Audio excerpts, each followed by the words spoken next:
Shalom Aleichem, senang sekali bertemu dengan Bapak, Ibu, dan Saudara sekalian dalam Menit-Menit Torah, yaitu pengajaran Torah secara online dalam bahasa Indonesia melalui channel Bnei Noah Indonesia.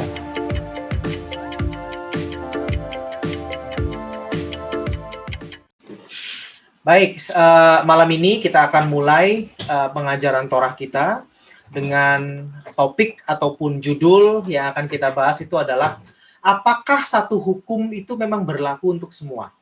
Ya, mungkin Bapak Ibu, saudara sekalian, teman-teman semua itu mungkin sudah pernah mendengar klaim seperti ini ya, bahwa ya sebetulnya kan ini kalau terutama bagi yang mau mencoba untuk ke Torah gitu ya, mencoba ke Torah lalu mengambil satu frasa yang memang dari Torah sendiri dan lalu berkata bahwa kan dikatakan oleh Musa sendiri bahwa satu hukum untuk semua. Nah, sekarang kita akan bahas nih, apakah benar demikian? Apakah memang artinya seperti itu atau bagaimana gitu loh. Sehingga harapannya Bapak, Ibu, Saudara sekalian itu bisa yakin dan bisa lebih mengerti lagi bahwa ini semua itu benar-benar ada landasannya gitu ya kira-kira ya. Baik, kita lanjutkan. Alright, nah untuk kita lanjutkan sebelumnya saya bicara dulu mengenai apa itu Torah. Oke, perlu dipahami. Kita perlu ngerti dulu nih esensi daripada Torah itu apa, ya? Apakah itu hukum? Apakah itu apa gitu loh, kan? Ataukah itu cuman sekedar ya sesuatu yang dipercaya oleh orang Yahudi lah gitu loh?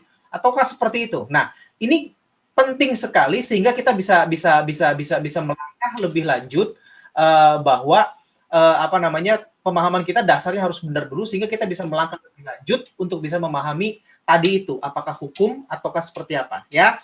Pelan-pelan saya akan jelaskan sedikit demi sedikit sehingga Bapak, Ibu, Saudara sekalian bisa memahaminya dengan baik. Oke?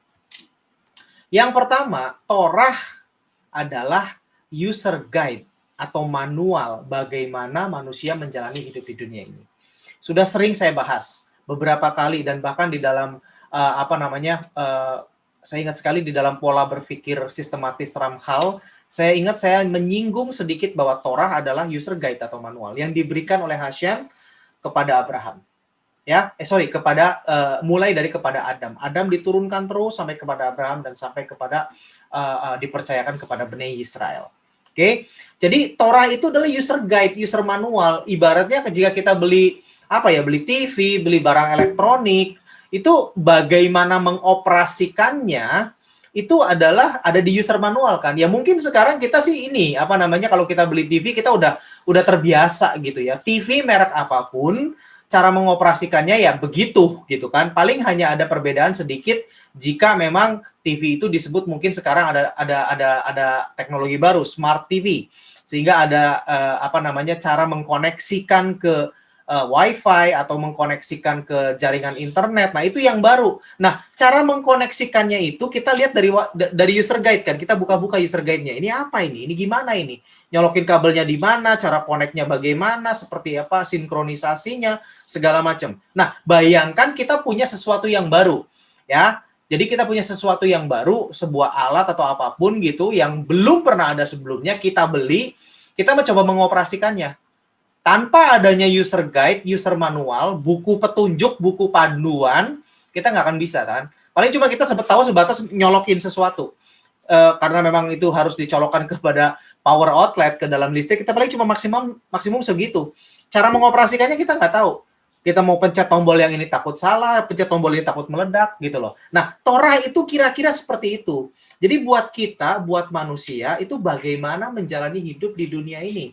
Kita sudah sering bahas bahwa di dalam Torah itu ada beberapa macam aturan, nanti kita bahas lagi ya. Nah, tapi yang jelas Torah itu yang pertama yang perlu kita pahami itu adalah user guide atau manual. Buat kita, buat manusia, seluruh manusia yang ada di dunia ini. Ya, itu user guide-nya. Sehingga ketika Hashem memberikan menciptakan manusia lalu berkata silahkan taklukkan bumi, berkembang biak, beranak cuculah, penuhilah bumi. Hashem itu menyertakan dengan user guide-nya. Ini loh, gimana kamu nanti ketika sudah mulai berpopulasi, udah mulai banyak, hubungan antara kamu dengan sesamamu manusia itu begini. Bagaimana kamu memperlakukan binatang itu begini. Bagaimana kamu memperlakukan alam itu begini, gitu loh. Itu ada semua di dalam Torah. Itulah makanya disebut Torah adalah user guide atau manual. Ya, kita sudah bahas itu. Saya nggak akan masuk lebih dalam lagi ke situ karena kita fokusnya bukan di situ. Nah, berikutnya, karena Torah user guide, Torah itu adalah user guide atau manual, maka di dalamnya terdapat pengajaran, ya kan? Ada yang diajarkan, kamu tuh harusnya begini, kalau kamu mendapati ini begini, ini yang boleh kamu lakukan, itu yang tidak boleh kamu lakukan. Cara kamu untuk mendekat kepada Hashem itu begini, ada arahan di situ. Nah, itulah makanya disebut user guide. Ada nasihat juga. Baik-baik kamu menjalankan Torah, itu ada semua. Ini perkataan Musa, bukan buat-buatan saya gitu ya. Baik-baik kamu menjalankan Torah, karena jika kamu baik kamu akan mendapatkan ini dan ini, ada upahnya. Kalau kamu tidak menjalankan Torah, kamu maka akan mendapatkan sesuatu yang tentunya ada akibatnya, gitu kan? Seperti itu, ya. Torah itu juga hukum dan aturan, betul. Torah itu juga hukum dan aturan. Di dalam Torah kita bisa menemukan kalau maling, kalau pencuri, terus dia entah itu bertobat atau entah itu dia ketangkap, ada hukumnya, artinya ada aturannya. Harus dikembalikan berapa kali lipat, lalu harus membawa persembahan apa untuk menyatakan dirinya berdamai dengan dirinya sendiri dan kalau dengan orang yang diambil bendanya, diambil hartanya, ya tentu harus dibalikan. Itu kan cara pendamaiannya. Tapi dengan diri dia sendiri dan dengan Hashem, bahwa dia benar-benar bertobat, harus ada yang dinyatakan di situ, membawa persembahan yang namanya korban asyam. Seperti itu, dan berbagai macam jenis itunya, aturannya. Beit Hamikdash punya aturan sendiri, segala macam gitu loh. Untuk manusia hidup punya aturan sendiri, dan betul bahwa Torah itu adalah hukum dan aturan, ya. Nah, sehingga kalau kita hanya berkata atau kita hanya mengutip bahwa Torah itu adalah hukum saja, itu hanya sebagian daripada Torah. Tidak semua keseluruhan Torah, karena Torah itu isinya banyak sekali, pengajaran, arahan, nasihat, ya kan, pengetahuan, sumber hikmat. Saya sudah pernah bahas dengan Bapak Ibu sekalian ketika saya membahas mengenai perbedaan antara manusia dengan binatang, Adam versus Behemah. Itu kan jelas sekali kan, itu hanya ada di dalam Torah. Kita nggak pernah ngerti, saya dari dulu juga nggak ngerti. Saya tahu bahwa saya berbeda dengan binatang, saya tahu saya berbeda dengan anjing peliharaan saya, gitu kan. Tapi bedanya apa? Lalu kenapa seperti ini? Dan kenapa dia bentuknya datar, kita bentuknya manusia itu bentuknya tegak lurus ke depan? Itu saya nggak pernah ngerti, dan ternyata itu semua ada di balik itu semua ada maksud Hashem di situ, ada hikmat yang tersembunyi di situ. Nah, itu adalah Torah gitu kan. Jadi Torah itu bukan hanya sekedar melulu hukum aturan. Memang di dalam Torah ada hukum dan aturan, betul, di dalamnya, dan tetapi di dalamnya selain daripada itu juga berisi itu tadi pengajaran, arahan, nasihat, hikmat. Torah itu luar biasa sekali, ya. Jadi ini yang perlu kita pahami. Nah, jadi kalau ada yang cuma berkata bahwa itu hanya hukum, nah itu salah. Bukan salah, enggak lengkap. Itu tidak lengkap, ya. Itu tidak keseluruhan Torah. Karena ingat sekali lagi, di dalam alam semesta ini semuanya adalah multidimensi. Oke. Yang berikutnya yang mau saya jelaskan di sini, Torah itu adalah blueprint penciptaan. Jadi bayangkan kalau Bapak Ibu Saudara itu adalah seorang bangunan gitu ya, insinyur teknik sipil yang harus membangun bangunan.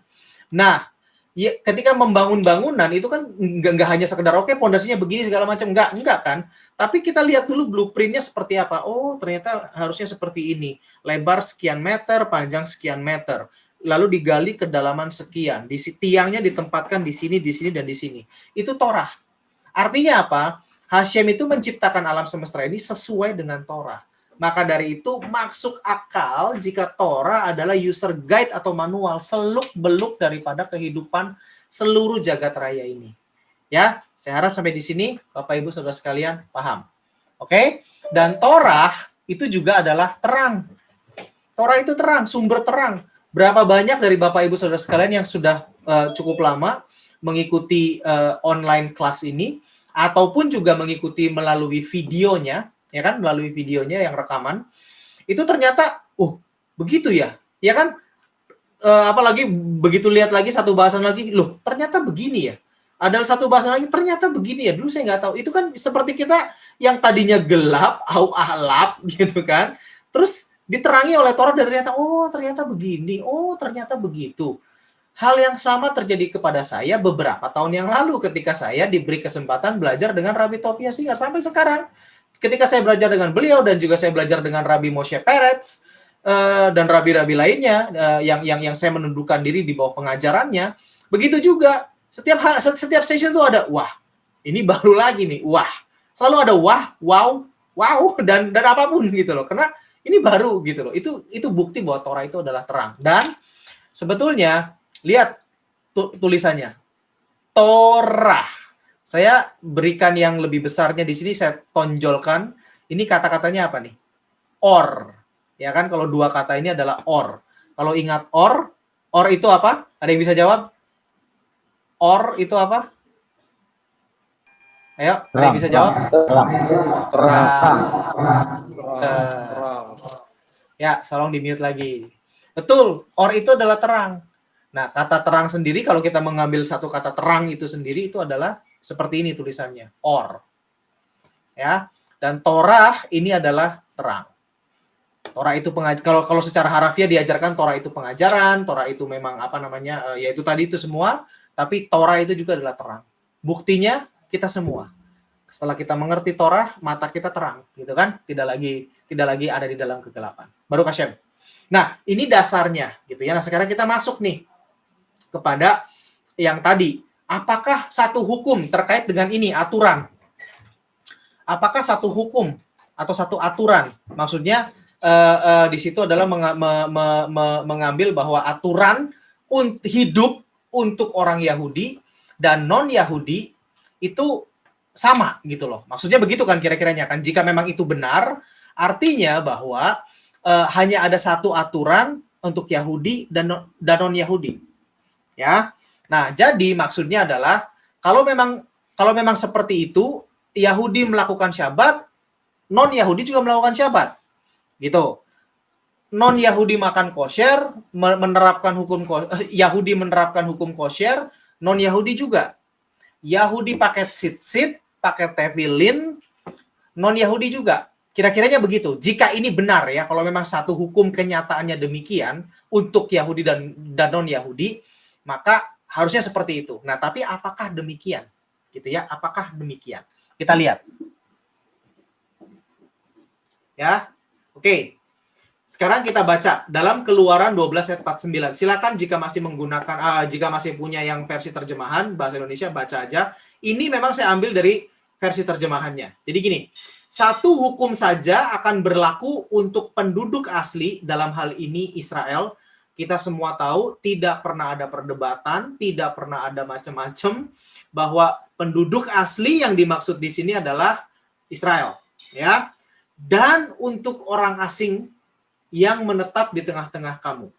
Ini versi terjemahan Keluaran 12 ayat 49. Ya, makanya anggapan atau teori bahwa satu hukum untuk semua itu dapatnya dari sini. Nah, sekarang kita kupas satu persatu. Yang pertama, ini adalah ayat yang sering dicomot atau diambil, dikutip, apapun itulah. Saya suka banget comot-comot gitu ya, dengan menggunakan bahasa comot gitu. Lucu aja kedengerannya. Untuk membenarkan perilaku non-Yahudi yang ikut-ikutan melakukan hukum atau aturan bagi Yahudi atau Bani Israel. Saya nggak berkata bahwa mereka punya motivasi yang jelek. Mungkin mereka motivasinya tulus, mungkin mereka motivasinya baik, tapi ya itu tadi, mereka ngambil ini sebagai dasar bahwa ini kan satu hukum saja kok bagi penduduk asli dan untuk orang asing. Seperti itu aja gitu loh, ya kan? Jadi mereka berkata, oh iya dong, berarti kita juga bisa pakai tefillin, lalu pakai tzitzit, lalu seperti itulah gitu, melakukan semuanya gitu ya. Nah, apapun motivasinya itu terserah, itu kembali kepada free will masing-masing. Tetapi kalau kita ingin mengetahui yang benarnya seperti apa, mari kita belajar. Dan saya harap orang-orang siapapun yang nanti menyaksikan ini di dalam versi videonya online di YouTube gitu, bisa tercelik juga matanya bahwa sebetulnya yang dimaksud ini tuh bukan seperti yang selama ini dipahami gitu loh, bukan untuk semuanya gitu ya. Nanti kita akan bahas segera secara itu step by step. Ya, nah, yang pertama ini kan sering banget lah, mungkin termasuk saya dan termasuk Bapak Ibu Saudara sekalian juga pernah ada di posisi seperti itu gitu, berkata bahwa iya satu hukum saja kok berlaku gitu kan. Nah, tapi ternyata sebetulnya seperti apa? Nah, kita bahas berikutnya. Nah, seringkali ini tuh hanya dipotong hanya sampai kata orang asing. Ya kan yang sering dikutip, coba deh, mungkin ingat-ingat deh. Atau mungkin yang pernah diucapkan atau dikatakan kepada kita. Satu hukum saja akan berlaku untuk penduduk asli dan untuk orang asing. Udah, selesai. Cukup sampai situ gitu loh. Nah, tapi sebetulnya setelah itu ada kata-kata lain lagi kan, yang menetap di tengah-tengah kamu. Nah, ini kata-kata yang menetap di tengah-tengah kamunya itu nggak pernah diambil. Atau mungkin dicari cocok loginya gitu loh. Oh, yang menetap itu artinya begini, begini, begini. Oh, sebetulnya tidak perlu secara fisik ada di sana. Toh orang Israel juga sekarang kan tidak ada di Israel semua, belum kembali semua. Whatever it is gitu kan. Dicari pembenarannya. Nah, itu kalau menurut saya sih yang ngapain gitu loh. Mendingan energi kita digunakan untuk mencari ini maksudnya apa, sebenarnya apa gitu loh ya. Nah, kita lihat bahasa semuanya itu dilakukan hanya berdasar kepada versi terjemahannya. Kalau kita ngelihat di sini ya, seolah-olah oke lah kita potong dulu di sini gitu loh. Satu hukum saja yang akan berlaku untuk penduduk asli dan untuk orang asing. Oke, berarti akan ada satu hukum untuk penduduk asli dan orang asing. Kalau kita tambahkan yang menetap di tengah-tengah kamu, oke, nanti. Berarti di zaman nanti pun, ketika bangsa Israel sudah kembali kepada Israel, artinya bisa juga dong kalau misalkan ada itu orang asing yang mau menetap di Israel, hukumnya sama gitu loh. Torahnya sama. Nah, bisa jadi seperti itu karena hanya berdasar kepada versi terjemahannya. Nanti kita akan lihat, kita akan kupas sebetulnya apa sih. Karena di dalam Torah ini Rabbi Tovia Sigar senantiasa mengingatkan kepada kita, para muridnya ya, ketika belajar, bahwa Torah itu precise, artinya Torah itu tepat gitu. Dia tidak menggunakan kata-kata yang sembarangan gitu. Contohnya paling gampang, contohnya perawan yang sering diargumentasikan. Kata perawan itu di dalam Torah dan di dalam bahasa Ibrani itu ada satu kata khusus namanya betulah. Ya, itu khusus digunakan untuk merujuk kepada keadaan di mana seorang itu layak disebut perawan, seorang wanita. Nah, tetapi jika wanita muda, mau dia masih perawan, atau dia sudah janda, mau dia sudah menikah, atau dia belum menikah, yang penting secara umur kategorinya muda, mungkin sekitar 20 tahun, sampai dengan mungkin maksimum 30 tahun, entah, yang jelas kategorinya muda gitu ya, itu digunakan kata alma. Sehingga tidak bisa di-interchange-kan. Alma adalah bisa digunakan sebagai betulah, enggak, beda. Kalau kita lagi merujuk kepada status keperawanan seorang wanita, digunakan kata betulah gitu loh. Enggak bisa digunakan kata lain. Itu loh contohnya ya. Jadi kata di sini nanti kita akan telaah dalam bahasa Ibraninya ya. Kata yang digunakan itu sangat spesifik, sangat khusus. Sehingga kalau diterjemahkan itu akan hilang maknanya. Nanti kita akan lihat ya. Nah, ini saya tunjukkan dulu kata aslinya di dalam Shemot atau bahasa Ibrani di dalam Shemot 12:49 itu seperti ini. Fetorah Ahad. Di sini diterjemahkan sebagai satu hukum saja. Oke, kenapa? Karena konteksnya walaupun digunakan kata Torah di sini sedang menjelaskan aturan, perintah. Silakan dibaca di dalam Shemot atau kitab Keluaran 12. Itu Moshe Rabbeinu sedang menjelaskan mengenai aturan Pesach. Nanti ketika Bani Israel masuk dan tinggal di tanah Kanaan. Makanya ada disebut penduduk asli gitu loh. Ya, nanti. Jadi ini aturannya nanti gitu loh. Ya. Nah, makanya dikatakan Fetorah Ahad, satu hukum saja atau satu Torah saja. Nanti saya akan jelaskan kenapa digunakan kata Torah di sini. Luar biasa sekali di sini. Fetorah Ahad Yihiyeh Le Ezrah. Ya, jadi saya ulang, Fetorat Ahad Yihiyeh Le Ezrah Velager Hagar Betochem. Satu hukum saja atau satu Torah saja akan berlaku untuk penduduk asli, nih, Le Ezrah Velager, dan untuk orang asing yang menetap di tengah-tengah kamu.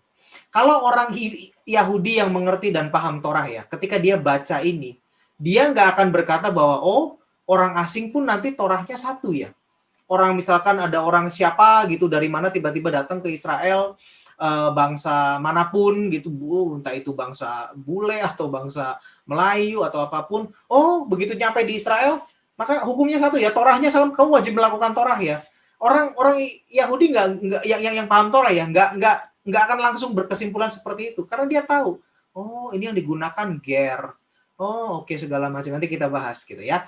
Nah, jadi dengan membaca ini saja dan pemahaman yang benar akan Torah, kita akan ngerti bahwa ini orang asing di sini nggak sembarangan orang asing. Ada something di situ karena kata yang digunakannya berbeda. Ya, kita bahas. Lanjut. Nah, di sini saya beri lebih jelas lagi di sini. Di Semot 12 ayat 49. Saya beri highlight kata-kata tertentu yang harus dipahami dan harus kita lihat lebih dalam lagi. Ininya sama ya, dikatakan apa? Petorat Ahad, Yihye, Leezrah, Velager. Gernya saya berikan warna beda dan saya gedekan. Hagar Betochem. Nih, Hagar Betochemnya saya beri warna biru. Ini yang harus kita perhatikan. Apa maksudnya? Ya, tadi saya sudah jelaskan, konteksnya Moshe Rabbeinu sedang menjelaskan aturan terkait Pesach. Nanti ketika Bani Israel sudah masuk tanah perjanjian. Ini kan di dalam Shemot, masih ada di padang gurun. Nah, mereka melakukan Pesach, melakukan peringatan Pesach gitu kan. Nanti gitu. Tapi di padang setelah masuk nanti di sana di tanah perjanjian, kamu melakukannya begini. Silakan dibaca. Ada dijelaskan di situ jelas. Saya nggak akan bahas lebih detail karena kita lagi nggak membahas Pesach. Ya, nah di situ Bani Israel akan berinteraksi dengan bangsa-bangsa lain. Kenapa? Di mana? Di tanah tersebut, di tanah perjanjian, ya kan? Di tanah Israel masih ada bangsa-bangsa lain, mungkin juga berdagang apa segala macam, berinteraksi. Kalau di Sinai, di padang gurun, praktis mereka nggak ketemu bangsa lain. Mereka cuma sendirian aja, bayangin 40 tahun mereka di gurun di padang gurun muter-muter ya ketemunya batu, cadas, pasir, mungkin ketemu sedikit oasis, ada pohon-pohonan korma di situ, ada mata air, dan anyway mereka juga punya sumber air yang selalu menyertai mereka sepanjang mereka 40 hari 40 malam 40 tahun. Luar biasa, itu ada sumber air yang menyertai. Nanti kita akan bahas kalau ada kesempatan.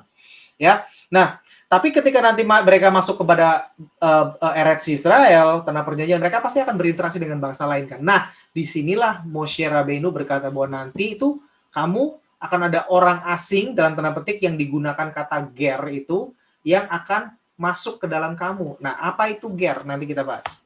Ya. Ada dua kata kunci di sini. Yang pertama adalah ger nih. Ya, ger yang saya beli warna biru muda ini, dan Hagar Betochem nih, ya, Hagar Betochem.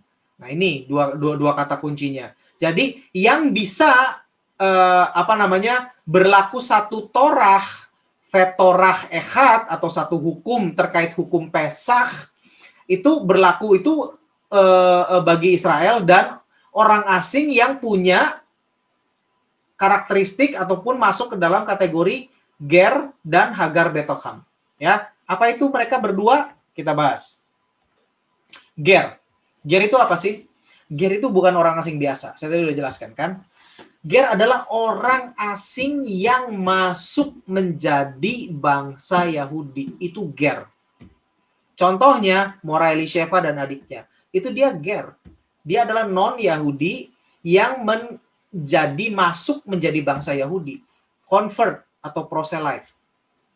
Artinya seperti itu ya. Jadi orang convert gitu loh. Jadi tadinya bukan orang Yahudi tapi mereka berkata aku mau memutuskan masuk. Contohnya siapa lagi? Ruth yang berkata kepada Naomi, Tuhanmu adalah Tuhanku, bangsamu adalah bangsaku. Itu dia convert gitu artinya ya. Nah, orang yang demikian itu maksudnya ger. Digunakan kata ger. Sampai sekarang pun para rabi yang bukan hanya para rabi di dalam kalangan Yahudi yang paham Torah bahwa ada orang yang masuk menjadi Yahudi karena konversi, karena Torah, itu adalah disebut ger. Ya. Tuh. Orang asing yang di luar Yahudi, maka Tanakh itu menggunakan kata ben nechar. Kalau orang asing seperti bangsa lain yang tidak masuk menjadi bangsa Yahudi, yang tidak convert menjadi bangsa Yahudi, Bnei Noah contohnya kayak kita ini di sini, maka Tanakh itu menggunakan kata ben nechar. Orang asing gitu loh, beneran orang asing gitu loh. Jadi bukan orang asing yang tadi dimaksudkan gitu. Ini bener-bener orang asing yang di luar dari Yahudi. Katanya itu ben nechar. Nah, di sini kita udah saya harap udah paham ya. Yang digunakan ger berarti bukan orang asing kayak siapapun gitu loh, tapi yang convert ya. Karena dari kata nechar itu asing atau di luar dari sesuatu. Nah, contohnya nih, nggak usah jauh-jauh. Tadi kan kita bahas di Shemot 12 ayat 49 ya. Sekarang kita balik aja ke awal, ke beberapa ayat sebelumnya. Di dalam Shemot 12 ayat 43 dikatakan di sini apa? Vayomer Hashem el Moshe ve'aharon. Berkatalah Hashem kepada Moshe dan Harun. Zot hukat. Oke, dikatakan apa? Inilah ketetapan. Hukat itu ketetapan. Hapesah. Kol ben nechar. Inilah ketetapan Pesach. Semua orang asing lo apa dikatakan? Lo yochal bo. Semua orang asing tidak boleh mengambil bagian. Ben nechar. Jadi maksudnya di sini apa? Musa itu lagi ceritanya gini loh. Ini loh ketetapan Pesach kamu nanti di tanah perjanjian ya. Nanti akan ada ben nechar, itu benar-benar orang asing yang di luar Yahudi, dia nggak convert, mereka nggak boleh mengambil bagian. Paham ya? Nah, lalu lanjut tuh Musa menjelaskan sampai kepada ayat 49. Tetapi buat ger, yaitu yang convert, proselyte, satu Torah saja berlaku buat mereka. Artinya mereka boleh. Karena mereka sudah menjadi bagian dari bangsa Yahudi.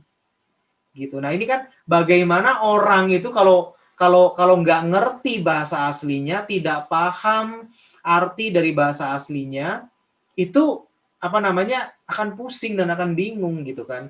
Padahal jelas sekali kalau kita lihat bahasa aslinya. 43 ayat 43 dikatakan menggunakan kata ben nechar, terjemahannya orang asing. Tadi dikatakan apa? Lager, pakai kata ger, diterjemahkan apa? Orang asing juga. Terjemahannya kan puyeng kan gitu kan. Padahal sebenarnya ini merujuk kepada dua jenis, dua golongan orang yang berbeda gitu. Saya harap sampai di sini paham ya. Ini ben nechar. Saya kasih contoh lain terkait dengan ben nechar. Contoh yang lain ada di sini. Nah, di sini. Ini dari Divrei Hayamim yang kedua. Divrei Hayamim ini adalah tawarikh. Jadi ini adalah 2 Tawarikh 6 ayat 32. Gitu ya. Ini apa sebetulnya sebelum saya baca dan sebelum saya jelaskan, ini adalah ketika Salomo mendedikasikan Beit Hamikdash yang pertama. Dan dikatakan oleh Salomo bahwa ini sebetulnya, ini Beit Hamikdash ini bukan hanya orang Yahudi saja yang akan didengar doanya, permohonannya dari situ, tetapi juga orang asing yang datang oleh karena namamu juga itu akan didengar dari tempat itu. Luar biasa ya. Jadi ini bukti sebetulnya agak melenceng sedikit bahwa Beit Hamikdash itu bukan hanya melulu untuk Yahudi, benefitnya itu bukan hanya untuk Yahudi, tetapi untuk semua bangsa gitu loh. Karena dan disitulah di mana Hashem menyatakan hadiratnya. Disitulah di mana Shekinah Hashem itu ada dan itu terbuka untuk semua bangsa gitu loh. Bukan hanya untuk orang Yahudi tapi untuk semua bangsa. Oke? Kita kembali ke laptop, kita kembali kepada pokok bahasan terkait dengan tadi ben nechar ya. Saya mau tunjukkan di sini, ini adalah Salomo ketika mengatakan bahwa selain daripada orang Yahudi juga akan didengar doanya. Ini di sini digunakan kata yang sama, ben nechar. Bentuk lainnya gitu loh ya. Ya, kita lihat di sini. Vegam el hanachri. Apa dikatakan? Asher lo me'amcha Yisrael.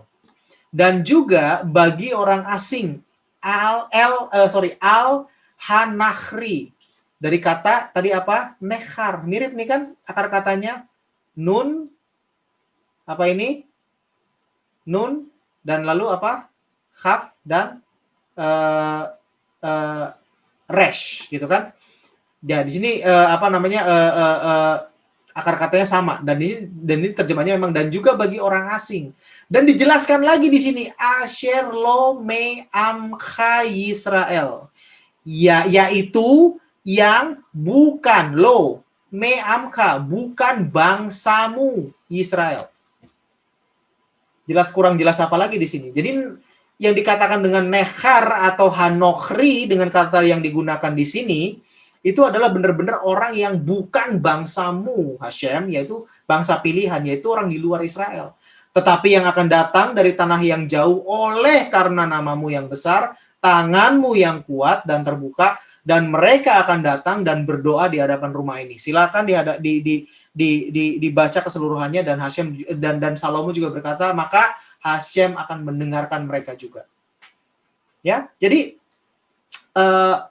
benar-benar kalau misalkan dari dua ini saja kita sudah bisa melihat bahwa tanah itu konsisten. Ya, ketika merujuk atau menunjuk kepada orang asing di luar daripada orang Yahudi dan mereka tidak masuk menjadi bagian orang Yahudi, digunakan kata nechar, ben nechar, ya kan? Tetapi ketika ada orang asing yang masuk menjadi orang Yahudi, itu digunakan kata ger. Ya, jadi kita tahu di sini bedanya. Nah, makanya penting banget Bapak Ibu sekalian itu bisa melihat juga dan bisa memahami setidaknya sedikit apa yang ada di dalam teks aslinya, sehingga nggak bingung ketika ada kok ini begini ya. Coba baca sendiri. Ya iya, kalau diterjemahan sih seperti itu. Makanya suka saya bilang lost in translation gitu kan. Tapi kalau kita lihat dalam bahasa aslinya, kita baru ngerti bahwa oh ya memang katanya beda kok, dan ya pasti maksudnya beda gitu ya. Kita lanjutkan. Nah, jadi yang kedua, kata kunci yang kedua. Tadi kan yang pertama ini kan saya berikan contoh saya berikan tadi kata kunci yang pertama adalah ger. Nah, sekarang yang kedua kata kuncinya adalah ger yang mana? Ya kan? Bukan sembarang ger yang boleh melaksanakan Pesach. Nah, itu adalah ger yang ini, Hagar Betochem, yaitu yang tinggal di dalammu. Yang tinggal Hagar Betochem, di dalammu. Yaitu apa? Diam di tanah Israel gitu loh. Ya, jika ger tapi tinggal di luar tanah Israel, tidak bisa mengambil bagian domba Pesach. Bukan berarti tidak boleh merayakan Pesach ya, ger ini ya. Tetapi yang di luar Israel tidak bisa mengambil bagian terkait dengan domba Pesach. Bahkan kita lanjutkan, Bnei Israel pun, orang Yahudi pun, jika mereka tidak tinggal di Eretz Israel atau Bet Hamikdas tidak ada, atau Bet Hamikdas tidak ada, tidak bisa melakukan penyembelihan domba Pesach. Makanya sampai dengan saat ini, baik ada orang Israel, contohnya Rabi kita, Rabi Tovia Singer, Rabi Moshe Peretz, dan rabi-rabi lainnya yang ada di Eretz Israel, nanti Pesach mereka nggak akan menyembelih domba Pesach. Kenapa? Walaupun mereka di Eretz Israel ya, karena Bet Hamikdasnya nggak ada. Karena aturannya adalah penyembelihan domba Pesach itu harus dilakukan di pelataran Bet Hamikdas, nggak boleh di sembarang tempat. Jadi mereka nggak bisa. Nah, apalagi orang Yahudi ataupun ger yang tinggal di luar tanah Israel. Ada kan sampai sekarang masih ada. Ada orang-orang convert yang nggak tinggal di tanah Israel. Ada di Amerika, ada di Eropa, ada dimanapun gitu kan. Itu mereka nggak bisa mengambil bagian domba Pesach. Merayakan Pesach boleh, silahkan. Seder Pesach gitu, urut-urutan Pesachnya. Tapi mereka tidak akan mengambil bagian dalam domba Pesach gitu loh. Dan domba Pesach pun tidak disembelih sampai dengan saat ini karena Bet Hamikdas nggak ada gitu. Ya, nah inilah bukti bahwa satu hukum, yaitu satu aturan, satu Torah. Orang Yahudi tidak tinggal di Eretz Israel nggak boleh, menyembelih domba Pesach pun nggak boleh. Ger, convert ini juga sama, nggak boleh. Karena mereka hitungannya sudah satu dengan Yahudi, mereka menjadi satu bangsa. Itu bukti bahwa ini benar-benar satu hukum untuk yang convert gitu loh, bukan untuk sembarangan orang. Saya harap di sini paham ya. Oke, lanjut. Jadi kesimpulannya, di dalam Shemot 12:49 ini, jika diterjemahkan dengan benar gitu ya, bunyinya itu akan seperti ini. Satu hukum saja atau satu Torah saja akan berlaku untuk penduduk asli nih, ya. Dan untuk orang yang convert atau proselyte, ger ini, dan apa yang diam atau menetap di tengah-tengah kamu. Ini baru benar terjemahannya. Jadi satu hukum itu bagi convert gitu loh, bukan bagi sembarangan orang. Dan satu hal lagi, kenapa tadi saya kan bilang bahwa digunakannya kalau kita balik ke tadi ketika Moshe Rabbeinu menjelaskan mengenai hukum Pesach ya, di slide yang nomor, sebentar saya balik dulu, di slide yang nomor ini nih. Nah, di sini ya. Di sini kan ketetapan Pesach itu adalah digunakannya apa? Katanya hukat. Digunakan katanya hukat. Nah, tapi ketika dia mengadres ataupun mencoba memberitakan, menjelaskan bahwa ini adalah ger, itu berlaku hukum yang sama, Moshe Rabbeinu diperintahkan menuliskannya dengan Torah. Nah, karena memang betul ini yang menjadi landasan bahwa orang convert pun itu Torahnya sama dengan orang Yahudi.